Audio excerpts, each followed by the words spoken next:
Love is a high-risk behavior. Last season, I did a two-part series called What's Love Got to Do with It?, breaking down the biblical perspective of what love is and is not. In this series, we learned that love is not simply an emotion. Rather, it's an outward expression of internal virtue that is hopeful, that is trusting and enduring. We learned that love has its many expressions, but principally it derives from the same place. And it is not love if it has to be steered to fit our affections. We learned that love is not an option to be tossed around and treated like a second-hand emotion. Rather, it's necessary for thriving relationships, for a thriving life, and chiefly, my most favorite, true love never passes away. Knowing all of this got me thinking about how much of the love that I have experienced in my life has been a lie. I can't even look back at the past the same because not even grace will allow me to see it the way that I used to. The excuses I made for my friendships failing, for romantic partner betrayals and the like, knowing what I know now, not even God's grace will allow me to believe the lie anymore. The lie of love or experience of the perversion of it will turn you into an antagonist of your own life story, making you lie to you about what you actually experienced. And I reckon that has happened to a lot of us. We've experienced something called love by another, but it wasn't. And now that experience has become a parasite to our future relationships. That experience causes us to believe that we are living a love that we are not, so we become someone we weren't meant to be to survive what doesn't, by virtue, need to be survived. A gentle reminder, love does not need to be survived. Unfortunately, what we have now is antagony, leading our lives, our love, our relationships. We have become antagonists in our own life stories, going against our own well-being, and I just think we have to talk about it. Welcome to the podcast, High Risk for Heartbreak. I am your host, Christina, and I'm so glad you decided to join me today. If you are new here, I pray that you find value in at least one thing I say today. And to my old and faithful returning crew, you know just how much I appreciate you. If you haven't already, hit that subscribe button and help me get to 1,000 subscribers by December 31st, 2025, y'all. Also, if you like this particular episode, let me know by hitting the thumbs up to keep me informed about how to better tailor this channel for you. In every story, there is a protagonist, the main character leading the storyline in a champion or heroine, hero-like way.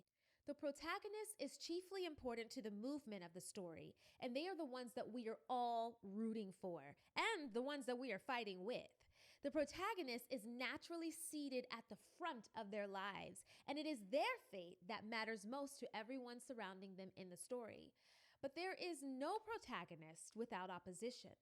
Because of this, the hero will also be at the heart of conflict within the story, fighting for their virtue, remaining hopeful that it prevails in the end, trusting others to deliver them to it if it is lost, and enduring the war within their own world. Entering the chat is the antagonist. This person is quite a valuable character, honestly, and well-liked usually in a saga because they're drama, okay? They contend with every part of the story that we like, creating interference for our hero to achieve what now seems to be the unachievable. The antagonist sees the world completely opposite from the central character and is being driven by some ulterior motive that is trying to maim, maybe exploit or tarnish or destroy the hero's story. While in literature, not all antagonists are villains, they are there to counter a world that seems like one thing to the reader, the watcher, or the listener, and expose a perspective that might make everyone else believe it's another thing. Kind of like love. We see it as one thing when we are leading it, but when exposed to opposition, we find out that it may not have been all that we thought it was, particularly if it's not prevailing. That action, failing at love in any type of relationship, can create damage to your soul that will change the position that you take in your future storylines. And it will change not only your faith and your work towards achieving it, but will also change your biochemistry, turning you into an antagonist within your own story. Love is not solely the emotional encounter we once knew it to be.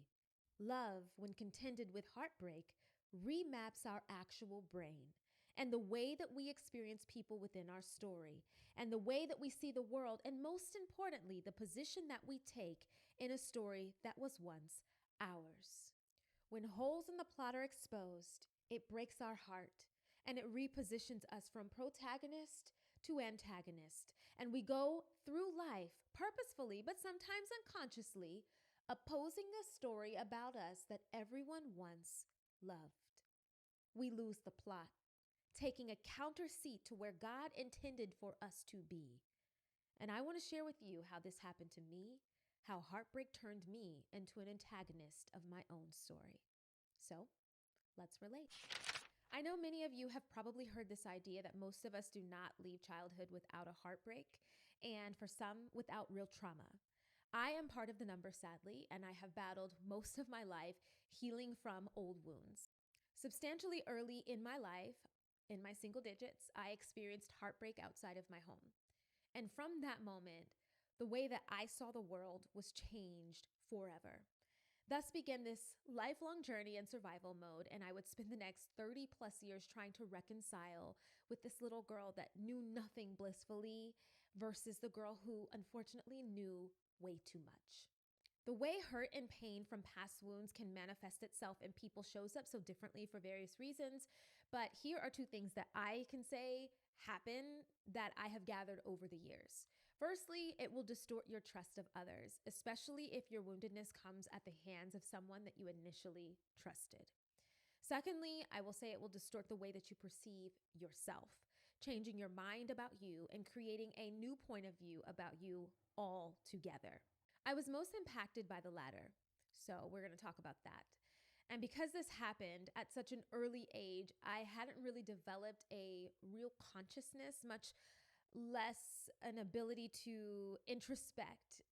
So this traumatic event sort of stamped a viewpoint about me and my personal value to myself and to others. I didn't realize, of course, how hard this was going to be for me to share until I began writing this script. So you guys bear with me. I really don't want to tell this story, but what I realized is that I looked back on my life and realized just how much the enemy has stolen from me and how much his schemes actually worked. And this is something that we don't talk about much. And I shared this with my therapist yesterday, is like, we talk about no weapon formed against us will prosper, but there are some weapons that do. There are some weapons that do. And I believe the scripture is speaking more on I don't want to say general, but I think an overall sense that when my life belongs to the Lord, it will always belong to the Lord. And the enemy's schemes will never lead me to death. Amen. I will be going to live on forever in glory. However, I will say, for a more fleshly connotation, those weapons be prospering, y'all. At least they had for me. They worked in reducing my view of self, how God identifies me. They worked in chipping away at my soul and my spirit. The enemy was not under my feet. In fact, for a lot of my life, the enemy has been riding my back like a darn workhorse. This trauma manifested in me the very poor ability to vet people who wanted to come into my life and take up residency, both in friendship and in romance. This trauma manifested in me accepting love from abusive places. This first heartbreak sort of set the stage for other players in my story to come in and work against the storyline that God had for me. I, being the protagonist of my story, was up against what seemed sometimes like a legion of antagonist-like characters.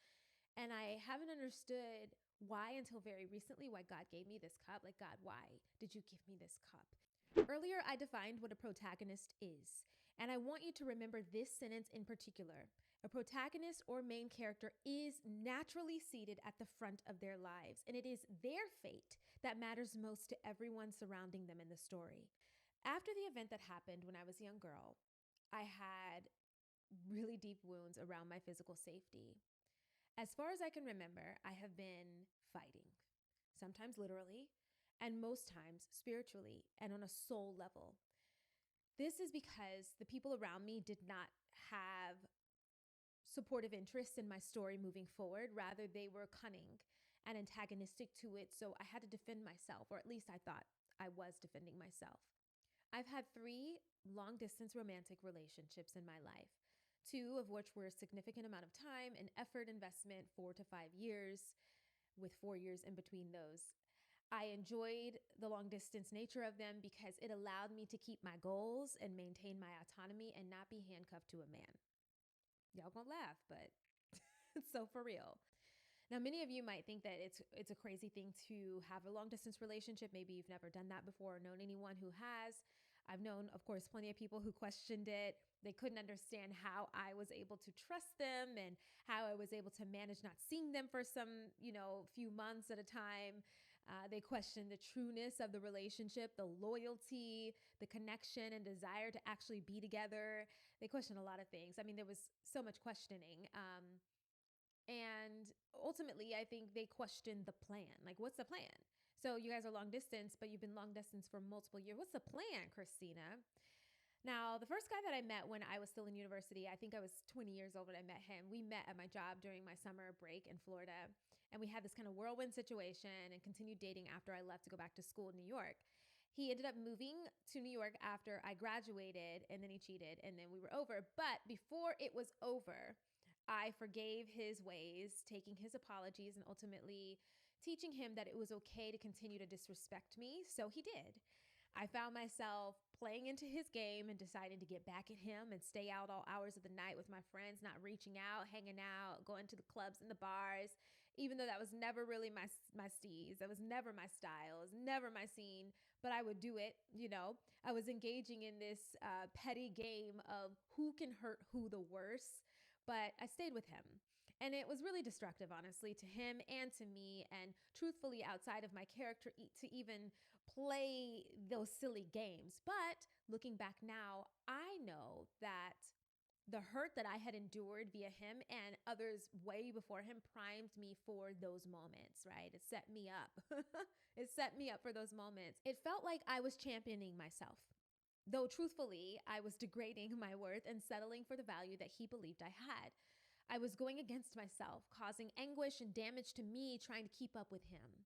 And there was just a lot of hurt that occurred in that relationship and a lot of mistrust.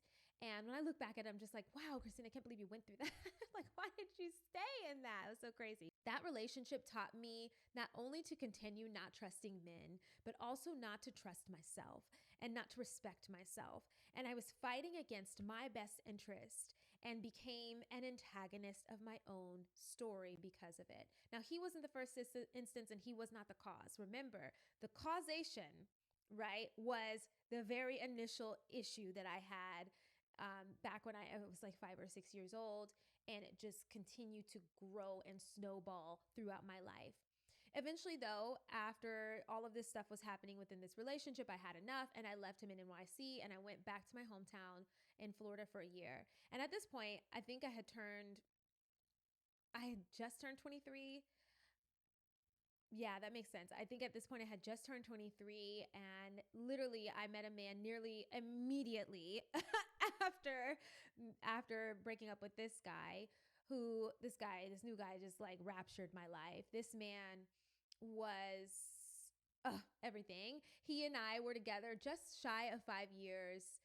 And I really loved him. He was like one of the greatest people that I'd ever met. He was such a gentleman. I met him actually working at this premium athletic clothing store that had been on the rise in popularity. It's on the rise again, interestingly enough. I don't know why, though. It just had another pop a couple of years ago. And I started working for them when I was in university, when I lived in New York during my last year of school. So I worked for them on Long Island. I worked for them in Soho and in Florida at this point. And man, I had the time of my life with this company. I'm not going to lie. They're amazing. Oh, I also worked for them when I lived in LA. I worked for them for a very long time. I forgot that. It was New York, Florida, and LA. Anyway, jump skip. I worked for them for 8 years in 3 different cities, and it was amazing. Great company, great culture, but there were just some things amiss for me personally, okay? For me. Anyway, I met this man at the store who had come in to inquire about the men's clothing. He was military. We had an amazing conversation on the sales floor, and then I invited him to come back to the store on Sunday for our free in-house yoga classes, and he said he would come. So some time passed. I forgot about it. I'm inviting everybody. That's what I normally do. I have great conversations every day on the floor. That's just what I do. It was probably a couple of weeks, though, that had passed by. One of my coworkers came to me and said, Christina, this guy keeps calling the store for you. And I'm like, what? At this point, I'm like freaked out a little bit because who's calling me? Who knows what that I'm here? I didn't tell anybody I was coming back to Florida. I usually wouldn't when I would come home for like summer breaks and stuff like that. But now that I was out of school, a couple years out of school, I wasn't about to tell anyone other than one of my best friends that I was there. So, I had a couple of rough situations with stalkers back in high school and right after high school. So I was definitely like, who is calling the store? Who could it be? She said, this guy with a really deep voice. He wanted you to know that he apologizes for not coming to yoga on Sunday. And instantly, my heart was a flutter because I did remember him, obviously. Yes, I'm having a lot of amazing conversations, but I really remembered him. He was memorable. I knew exactly who the man was. And the rest, of course, is history. He came back to the store. He apologized actually in person, and then we began seeing each other. You have to remember, I gave myself like 4 weeks to breathe from the last situation. Though I had been dead for about 6 months prior to that, I didn't really have a lot of time. And when people recommend that you give time in between relationships, there's a reason that they say that. You've got to process, you've got to heal, you've got to let yourself be by yourself, be with yourself, love on yourself. And not that it was ever an issue for me to do that. After that, this next relationship or the one that I'm describing to you, it was 4 years between meeting the next guy. But because I had checked out, I think 6 months prior, at least when I was with the initial guy, I think that was the reason why it was so quick with the other one. Anyway, I checked out long before that. Nonetheless, there hadn't been enough heart healing for me or soul transformation that had taken place. And here I was entering into another long-term relationship. Now, in the beginning, I was a bit unsure about this. So we kind of were a little back and forth for a little bit. And then I was like, okay, I like this guy a lot. And he obviously liked me. And he was going through his thing. So it wasn't just me. But anyway, we proceeded. And we really shouldn't have. Hindsight is always perfect, you guys. It's always right. Hindsight is always right. We shouldn't have proceeded. We should not have passed go. Okay? We should not have passed go on this one. I won't say I regret it, but I will say I should have just let myself breathe a little bit from my previous traumatic relationship and let God really take the wheel. Because then I wouldn't have ended up with this next additional heartbreak. Anyway, I left Florida and moved to LA 1 year after meeting him. And then he and I agreed to stay together, long distance, 3,000 miles apart. It's just so funny thinking about it because Christina loved a man to be very far away from her. She did. And I had to learn how to have a man in my space after this relationship. But we lasted just a month shy of about 4 years. And so we would travel back and forth and he would fly out. And when we had money, he would fly out on the military jets, or I'd fly out to see him. And, this was the relationship. And this is honestly the relationship where a lot of growing happened for me spiritually, in my mind and my body. I joined a new church and I got under the right discipleship. And so this is where things began to shift. God started bringing me back to him. Okay. And working on my broken heart and my broken spirit. And of course, this guy noticed a change and he began to question me. He said when he would visit that I would always grow tired of him after about 3 days. And I didn't believe that to be true at the time, but looking back, I could see his point of view. Being with him, being with any person, I realized drained me. Okay. It costed me so much of myself because the relationship that I had formed with them had come from a version of me that was inauthentic, and it was destructive, actually, and antagonistic to who God created me to be. I was functioning outside of alignment because of the first trauma that had happened in my life. And I tried to keep up with these relationships. Remember the previous relationship? I was trying to keep up. And that's the reason why I was just out of alignment. Even in my friendships, there were a couple of friendships that happened in my life. I'm like, why were we connected? They should have never been. Distance was safer. It was a safer place for me. And I knew this intrinsically, and that's why I valued it. I preferred them to stay far away so I didn't have to continue betraying myself for the likes of them. I was having this battle of selves, it seemed. It was like the battle between the true and healing me versus the me that benefited them. I didn't want him touching me as much. I felt the distance. I no longer knew him. And he even made mention that, I was growing too much in my faith for his liking. He felt like it was harnessing my capacity to be free. And you guys, this is where the enemy comes in.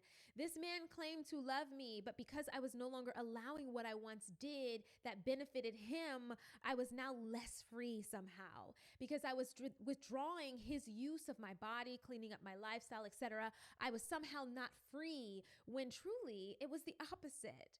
Now, I want you guys to watch out for this in your relationships. Watch out when you begin to lay boundaries and people respond negatively to the boundaries that you lay, but they say that they love you. You would think after all of these years of him loving me that he would want to see me grow, but I realized that it wasn't that kind of growth that he wanted to see.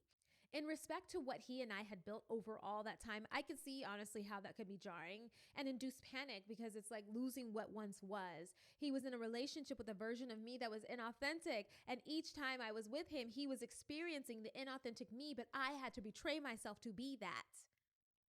We had spent so much time cultivating our relationship, so much honeymooning and so much money. And it was beautiful for him. And it was beautiful for the delusioned me. However, there were two conversations I want to say as I move this along that I had this one summer. I think it was the summer right before he and I ended up breaking up. One was from an owner at the gym that I was an aerial trainer at, and she and I were in conversation about my relationship, and I told her that he and I had been speaking more about marriage, and she said, "Christina, you don't want to be married." And I was like, "Yes, I do." And she said, "Christina, no, you don't. If you did, you would have already been married." Now, think about this, you guys. He and I had been together for, at this point, 4 years and some change. So I'm thinking, hold on, lady, wait a second. Why are you saying this? But then I took it in and I thought about what she was saying. Christina, you're in a long distance relationship with no plan on leaving LA, and he's not planning on leaving his city. You see each other every 3 months or so. The distance is beginning to distance. You don't want this man near you like that. And most definitely, you don't want marriage. Your actions are speaking so much louder than your words. Now, for some of you, this may seem like a small offense, but this behavior was indicative of my woundedness. I was not living truthfully, still convincing myself and others that I was. I was still out of alignment, believing that misalignment was okay and that it was my cross to bear in ways to the end. To the end, I would betray myself if it meant that I could have a man the way that I wanted to, far, far away. That was so antagonistic. Then it all came to a head for me. There was this one moment that clicked. Oh gosh, to the deepest part of my heart. One rainy, warm evening in LA, a friend of mine whose name was also Christina, she and I used to go out for ramen dates all the time. I think we would go like every Friday or something like that. And we were out for ramen one night and she said, "Do you think that you like long distance relationships so you don't have to have sex with him?"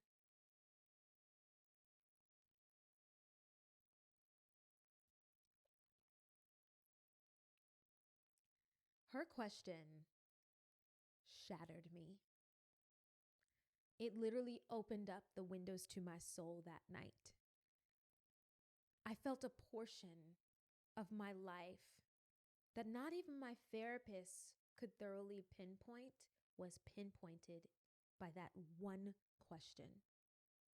My friend helped me understand something that was very simple, that I was deeply grieved about my past, and each situation I had put myself in was either a reminder of it or a remnant of it. That relationship fizzled. It ended up with him breaking up with me through a text message after ghosting me, after booking a flight for me on my birthday to come and see him on Valentine's Day. Crazy. It was just, wow. This revelation illuminated to me that I had become a self-sabotaging antagonist of my own life story, playing against the story God intended for me. I was choosing from woundedness, allowing from woundedness, and I finally saw who I actually was versus who I thought I was. The girl I wanted to be was free from the abuse, was free from misuse, free from ungodly handling, and free from unrequited love. That girl would be making choices that were in her best interest, but in all actuality, that girl was making the best choices that she could with the heart set and conditioning that she had, with the options that would gladly play into her brokenness. And then those options had the nerve to be upset when she started to heal. God exposed me to my woundedness that I had been trying to dissect with psychologists and therapists. And then he promised to bind up that wound. But that meant that I had to let him see it. And I had to let others that I was in healthy relationship with see it. We don't become better overnight or even over time without awareness of ourselves, without discipline and humility about the issues that we bring to our own storyline. When my friend asked me that question, I was exposed. God used my friend to expose a very deep cavity in my heart, a festering cavity. Past heartbreak had caused me to create a version of myself that betrayed me before they could. It caused me to make choices that were familiar versus healthy. And I would think that, something would be different this next time. And it was the same. You know who the common antagonist was? Who the common denominator was? My identity had been damaged at a very young age, very young. And I believe for a really long time, my value was relegated to that. That is absolutely what the enemy wants of your story, to skew the identity that God gave you and send players into your life that will help you perpetuate the weaknesses. I say this quote all the time by Dr. Miles Monroe. I just love it. Where purpose is not known, abuse is inevitable.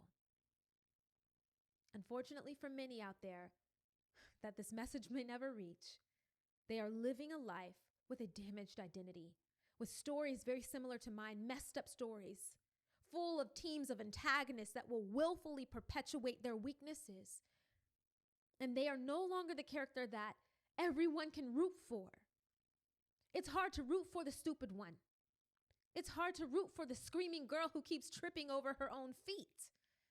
You have no idea how long it took for me to say no to me and mean it. You have no idea how long it took for me to say no to them and they believe it.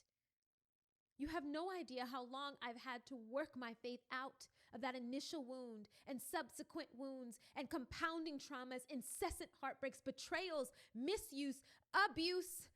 But God saved me from me.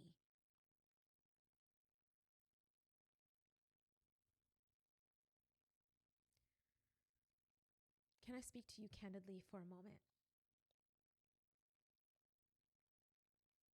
Distance won't make the inauthentic you go away.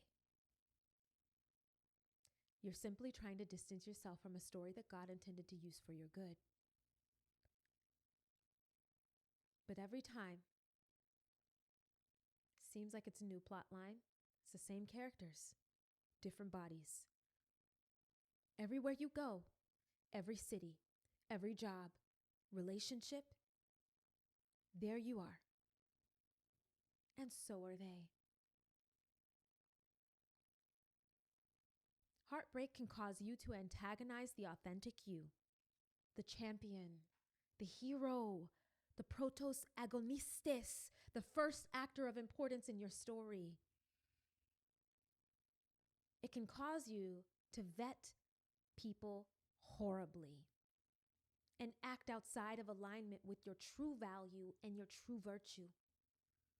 Don't allow heartbreak to cause you to be against yourself. Remember what I said earlier. It is your fate that matters most to everyone surrounding you in your story. And it's your enemy's job to contend with it. The enemy in them won't go away, but the enemy in you can. Free yourself. A therapist alone can't fix this. I'm sorry. God can use a therapist the same way that he can use a healthy and loving friend to expose you to you, the way he did for me. Everyone is so busy waiting on a professional when there's only one professional. Work out your salvation with fear and trembling. Stop running this story in vain. Stop running this story in vain. Stop running this story in circles and cycles. It's cyclical. It's in vain.